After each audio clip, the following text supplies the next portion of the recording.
All right, so I promised content. Here we go.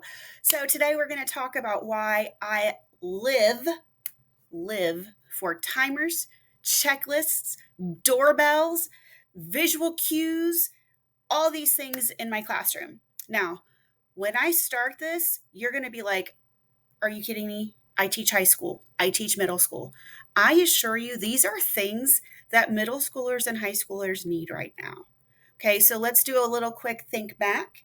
Our kids that are in 7th through 12th grade right now missed those forming years in school where they learned that those school skills like, hey, when you come into a classroom, you should sit in your chair, get your pencil out. We're going to move from one activity to the next. Because we were out of school for COVID and we were so disrupted in our normal school life when those guys were little people, they didn't learn a lot of those school skills. Okay. So unfortunately, even though we teach older students, they need direction in those things. So, coming from middle school, one of the things we worked on last year and the year before were our students' executive function skills. So, we're going to talk today about how I use visual supports in my classroom to support students with executive function uh, issues. I'm going to say this, every kid can benefit from these. Some kids benefit more than others. When you have students with ADHD, autism, learning disabilities, a lot of those students who are neurodivergent really struggle with executive function. As an adult, I still struggle with executive function sometimes. So I actually use timers for myself, checklists for myself all the time. So if I need these as an adult, I can assure you some of our preteens and adolescents could use them as well. All right, so let me show you how I use these things in my classroom. This is not just random Lisa Jones nonsense. There is actual data to back this up. I can show you anecdotal data that we actually collected as a building because this was our MTSS focus for 2 years at Finland Middle School. So let me show you some really cool things. So I do live for these things in my classroom, and we'll talk about the doorbell thing, I assure you. All right. So this is not a sales prompt for classroomscreen.com. I love it. It's one of the few things I paid for out of pocket for my classroom consistently for a couple years, and I'll show you why. You can do the same thing with a Google slide. I just prefer Classroom Screen because it's clickable. You could move things around. There's widgets. You can do it for free with Google Slides, but let me show you how I was using Classroom Screen to do it. So as my students came in every day, I would on the board for them to look at, for them to engage with. Okay. This is the low stakes stuff. This is things like, hey, let's talk about what food mood are you in today? Let's talk about which pair of Jordans is the best pair of Jordans. Let's discuss if you had to live on a desert island and you could take 3 of these items, which would you take? I always did these at the beginning of class. 1, it gets everybody has a chance to sit down and get settled. 2, they can talk to each other for a moment. All right.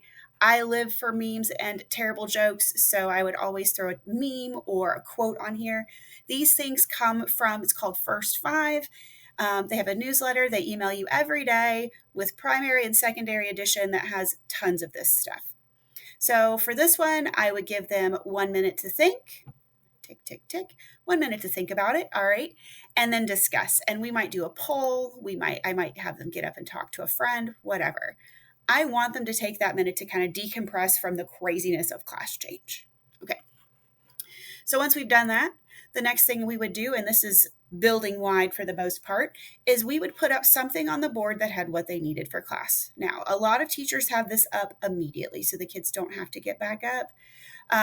But I would put this up after we did our quick little First Five thing. So you could do visual cues. You could also do writing. I like the visual cues because I always had our ESL students, or I would have students from our special education units that weren't really good readers, weren't really strong readers in English. So you can look at this really quickly and see, oh, I'm going to need my Chromebook today.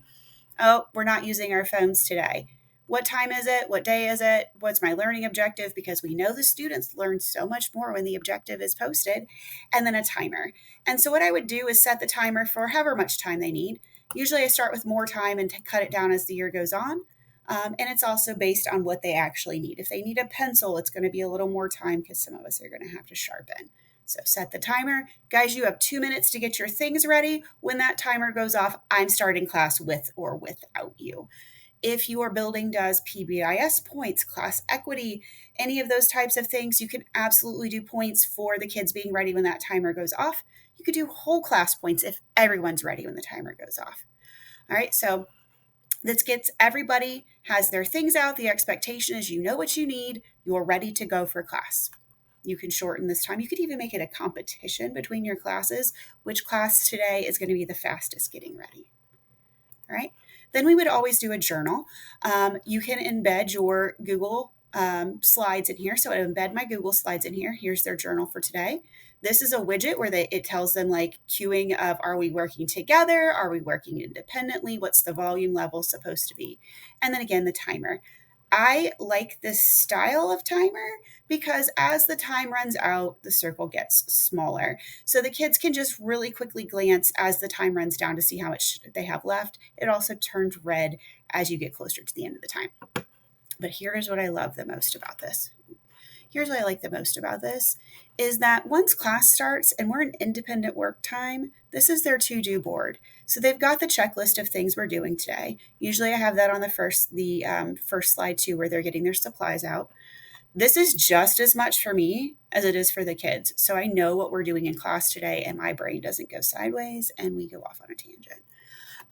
This would be how much independent work time they have. Again, I love this visual circle timer because you can see just by glancing at it really fast how much time they have left. It's also customizable.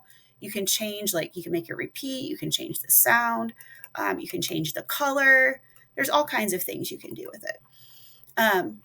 But this right here, okay, first of all, my high school people, I know you're cringing on the inside. I know. But here's the thing. How many kids do you have in your classroom that before they even try, they're putting their hand in the air and asking you for help? All right. I set this on red. I'm not answering questions right now. I had teachers in my building that we worked on this stuff. They would set it to red for the first 2 minutes of an activity, or just say, I'm not answering questions for the first 2 minutes. Set it on red, put a 2-minute timer up here, say, when this timer goes off, I'll change the light. Look at the board. Okay. Try for two, ask a friend, then ask me. I love using that one. I am that person that if you have not tried for at least 2 minutes and I've not seen you even get up to ask a friend and you come to my desk, I'm going to send you back and say, try for two. Okay, now if they're having a major crisis and it's going to push them into a panic, I may not. But if I can see that you've not even attempted, I'm going to send you back to your desk to try for 2 minutes. Or I'm going to say, I'll come back to see you in 2 minutes. And then green, I use that sometimes for, you know what, we're doing something. If you have to ask me a question, ask me as many times as you want. Okay.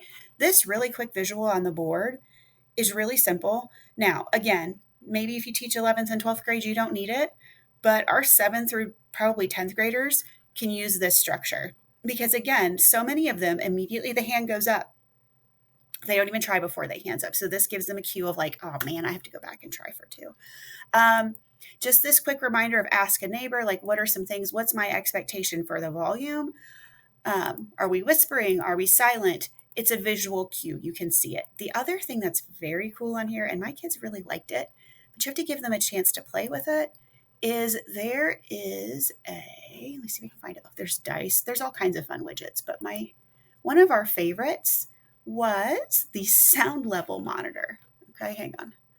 This sound level monitor, I can put it in the corner, and if it gets too loud, it will actually go off and ring a bell.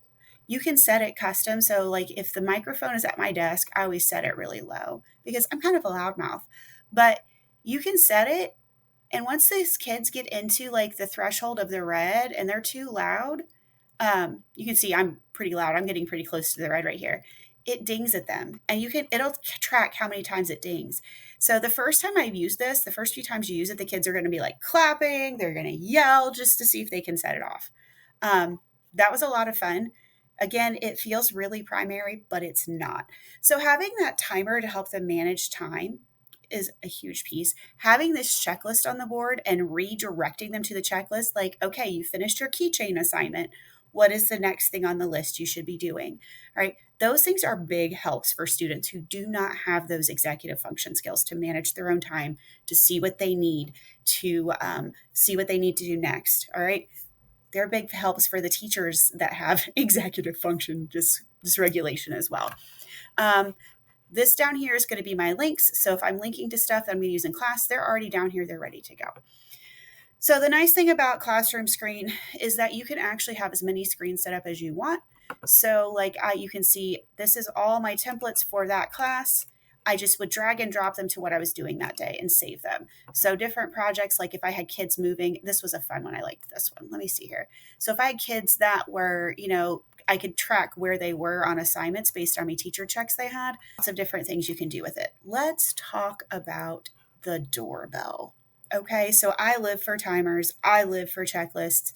So the wireless doorbell was really helpful for me, especially as we started doing stations and the kids were moving around the room. I bought a wireless doorbell off Amazon. It was like $17. Make sure you look for one that's the long, skinny button. I'll tell you why in just a second.